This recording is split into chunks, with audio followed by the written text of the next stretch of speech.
Welcome back to the Untouchaballs podcast. Caden and Leo here. Caden, how you doing today? I'm doing pretty well. How about you, Max? I'm doing pretty good because the NBA is back and we've had just under 6 days of action, Yep. Caden, within the first few NBA games, and we just witnessed the Denver Nuggets finally get their first one of the season. Yep. It took a little longer than we thought, Caden, but let's go into that. So yeah. Starting off the season, they faced the Thunder at home.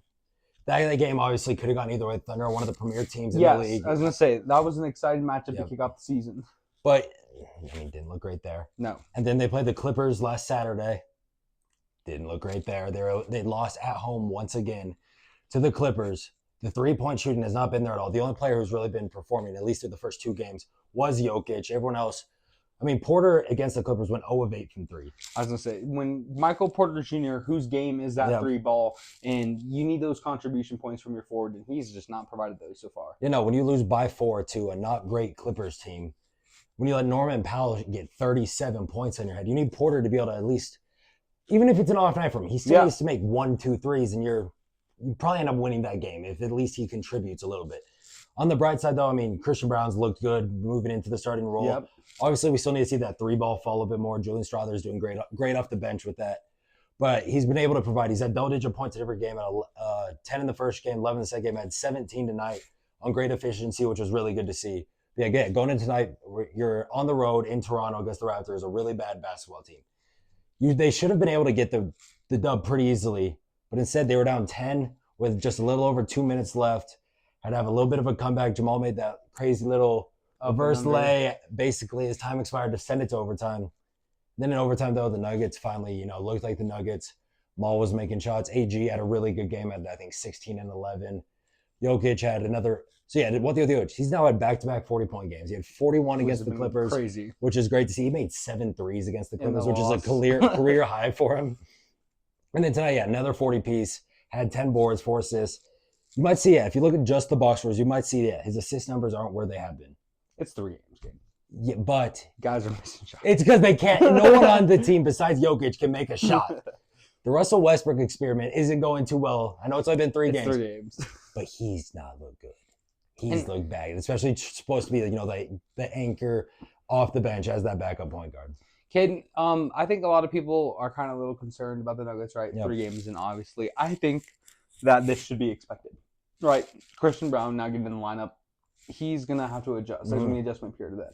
Now the shooting thing, I don't know what that's all about. I think that's kind of it's been an off season, getting back to be adjusted with fans and the crowd and readjusting that depth perception. Because when you're shooting shots up in practice, you're getting those. You can make as many as you want. You can make as many as you want, but there's no crowd. Right? And that plays in a factor. Being at altitude, the energy, the emotions of home. You're excited, right? You've been working that whole offseason, and maybe even the strength. Some of these guys are lifting, changing things with their body. When you get into actual game action, that's a little bit different. I'm not worried about, the Nuggets long-term yet. Right? But things like shooting and the issues they've had so far, I think, are ones that they could fix and move on and prepare throughout the season. I'm with you with that. I don't think, I'd be too worried about Denver just yet. But the 3-ball is an issue. It was an issue last year. They're down there in the bottom, I think, 5 in the league. Last year they were in 3-point. Not only makes, but attempts. Yeah. And this year they said, Porter even said during his introductory press conference, it's a focus of the team to get them more threes, make more threes. Because, that's what the game is. I was going to say, the game of basketball. You got to put up threes, you got to make threes. And through the 3 game, Jokic, who's not a 3-point shooter, has been your best 3-point shooter through 3 games. You need the MPJs, the Murrays, Chris Rounds to start making the threes because they're taking them. Yeah. Their attempts have started to go up. Tonight they were down, but it ended up working. They put up their season high in points. But they're taking more threes at least to start the season, but they're missing a lot more. I remember, it was the opening night against the Clippers. They went 7 of 39 from 3. You can't do that. You can't. And expect to win a basketball game against even a college team. If you shoot 7 of 39 from 3. If you have under 10 threes made in a game, you're going to lose. Exactly. But especially if you're attempting that many, that's just horrid. That is something that, even though it's only been 3 games, but we've seen it going back to last year and going to this year where you're losing basically one of your best 3-point shooters in KCP, who's now being replaced by Christian Brown. that's something you can be worried about is the 3-point shooting, the poor point, kid. efficiency. That's something that especially if they want to compete in this loaded West going forward into the season, and like as the season progresses, they need to get that 3-point shot up and like not obviously like too quick. Like it doesn't have to be quickly because I mean, like you said, we're only 3 Long games season. in, but they can't let it continue with how bad it's been to start the year. You want that, you'd think, before December, by the end of November, to be consistent, I would say. Get that month of grace period. Exactly. But after that, it's time to get going, kid. Exactly, for sure. And now let's talk about some of the other notable performances throughout the league, Caden. Obviously, like we said, it's still very early. But tell me some players or some games that have caught your eye so far. So, yeah, I mean, going back a couple nights ago, one reason I really know this is because he's on my fantasy team, Tyrese Haliburton. He had an amazing year last year, finally burst into what, I mean, the star player. Yeah. Star player. He's always been like a good passer, but the 3-ball, 100%. Even with the ugly shooting form, the 3-ball started falling. He was getting all the assists. The scoring was great. Then you have a couple nights ago where, I mean, you know it's not great when someone on your fantasy team gets one of the, like, just base ESPN fantasy alerts that everyone sees. He went 0 of 8 from the field, which is still just, he should be putting more shots than that, even if you're 0 for 8. With like 2 assists and 2 boards. Like, it's been a really slow start for the season for him. Luckily tonight, he finally started to look better. He had 19 points, 10 assists, 9 boards, which is a great game. But I mean, for this Pacers team in the East, where it's obviously not a stacked conference it's not, by any means. But you still have Boston. You still have Boston. You still have Milwaukee. When Philly gets healthy, they'll be good in the regular season. In the regular season, of course. So you need Tyrese to start looking more like the Tyrese we saw last year before the hamstring injury. We need to see him averaging like that 20, 25 points with that like 10, 11 assists a game. Yeah, that's a good point, Caden. I'm glad you brought that up. I'm going to pivot towards another big team on the West Coast. The Lakers have started off the season pretty well. And so far, JJ Redick. What a steal JJ Redick for them to get Dalton Connect. Yeah, he's looked in his limited minutes off the bench. He's looked really good. But yeah, go back to what you were saying about the as a rookie, and unfortunately with Bronny James, he's kind of gotten overshadowed. Yeah. But definitely, going to be their most notable rookie. He's definitely their most notable rookie. And I mean, you saw it at Tennessee last year. He's able to shoot the lights out. And what we've seen in his, I mean, he's only playing about 15 minutes a game right now, coming off the bench. But I could definitely see that start growing to 20, 25 minutes off the bench a game. From what we've seen shooting-wise, he's able to drain the 3-ball. He's able to drive, get the layups. He looks like just a scorer. Yes. He did it in college, and now it's looking like it's going to translate well to the NBA.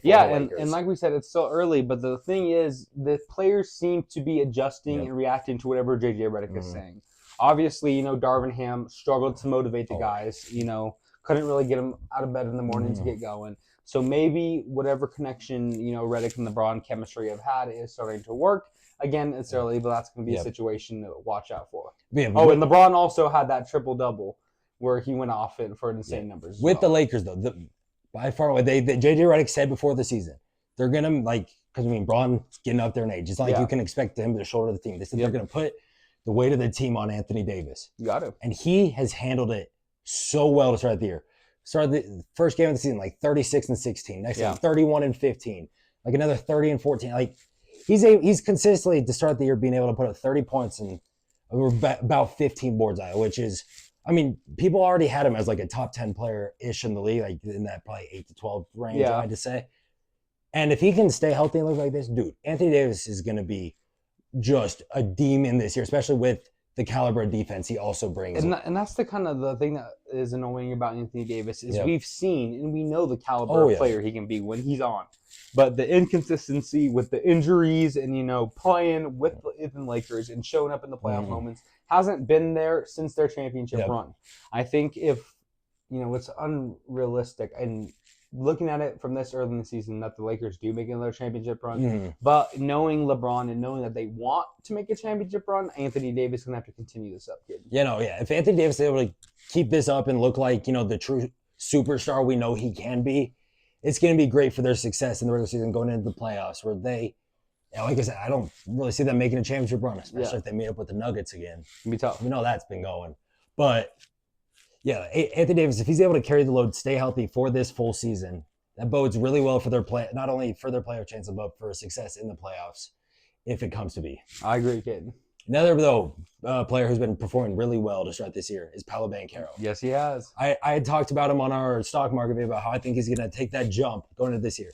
Start off the season, put up like 37 and 12. Another great game but then tonight against like the Pacers, who we were just talking about. Just mentioned them. Paolo Banchero drops 50 points, 13 rebounds, 9 assists on 16 of 26 shooting. That's superstar right there. Like we already know like what Paolo, he was able to make that great sophomore year jump last year. Yes.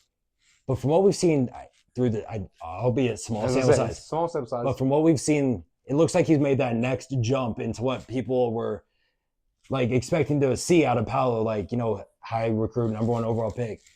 He's looking like that and a lot more right now to start the year. Great point, Caden. And you were on that, you know, going into our preseason episode. You were very adamant about his situation, and you felt with the tools around him and the opportunity and the volume he was going to get on, you know, within that offense, that you saw an opportunity for him to take that leap. And so far he has, and he's made due of that opportunity, and it's going to be a situation for us to watch throughout the year. Yeah, and even with his, you know, offense numbers taking this big leap, the Magic as a team, their defense is still one of the better defenses in the entire association. Like they still have one of those top tier defenses that are going to be able to limit teams to about 110 or less points a night and help them secure those dubs, especially if you have your Paolo and your Franz Wagner being able to put up 20 to 30 points a night for you. Caden, in an East that is very open, the Magic could be a sneaky good team if they continue to find it out, and of course rely on that good defense. Oh, for sure.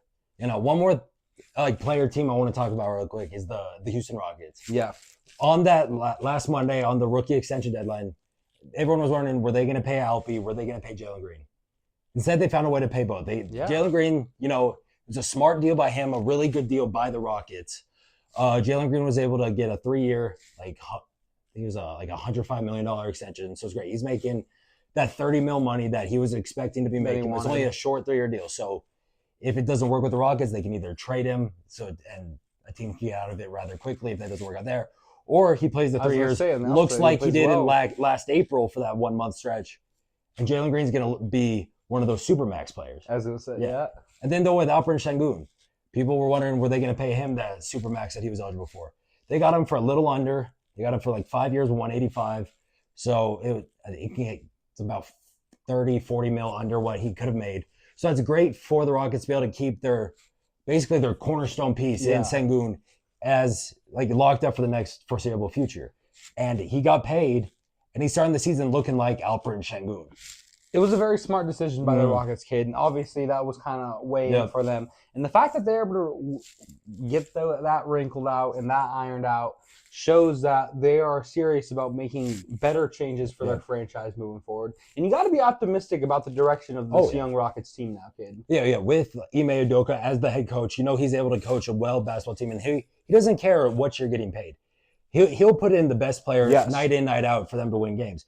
When you have all this young talent, will it be you have Cam Whitmore still off the bench. You have Amen Thompson, who's looking good. He's like a star, though not the greatest offensively, but you know what he brings defensively. He's he probably will turn into one of the premier defenders in the league. And then you have your Jalen Green, still have Fred VanVleet. Dylan Brooks is still, he's a good basketball player. And then you have your Alpi, who at the center position is able to lock down. And people coin him Baby Jokic. Obviously, not there. Not there. But he has the fight. Like, he's able to put up, 20, 25 points, like get that 13 boards. And he'll give you, which is great out of center, he'll give you that 5-6 assists a night for a center, which is great for that team. Then, you have the bench. Reed Shepherd, who hasn't seen too many minutes yet, but he's a lights out 3-point shooter. Like I mentioned, you have Cam Whitmore. They have a lot of just young talent, Tyrese, like just a lot of young talent on this roster. And with the Jalen Green contract, let's say one of those younger pieces start blowing up, you can just give and if Jalen Green isn't working out like you hope so, trade him to a new team, someone who will definitely they're not locked long term, so they'll take him. And then you'll have that young talent being able to get into the starting role and more of a premier role in that offense. A lot of good points, Caden. Once again, it is still very early in this NBA season. Yep. We're going to be monitoring it very closely and try to put out episodes every Wednesday for you guys to be able to see our reactions and our thoughts. Caden, what should these people do before they end this video? You guys should follow us on all our social media, subscribe to the YouTube channel, turn on post notifications so you never miss an upload. Because now we're moving to, you'll get at least 3 episodes a week out of us. Yes. You'll have our Tuesday morning recaps for the weekend, our Wednesday basketball show, and then our Friday previews. And then you might see like A UFC. UFC, or we'll have our World Series recap and LB season recap coming after the World Series. So get And ready. hockey later And down the hockey, line. yeah, we'll see some hockey playoff stuff, maybe All-Star break around there. So yeah, get ready because there's gonna be a lot of Untouchaballs coming at you. Most definitely. Thank you all for listening, and we'll see you all next time.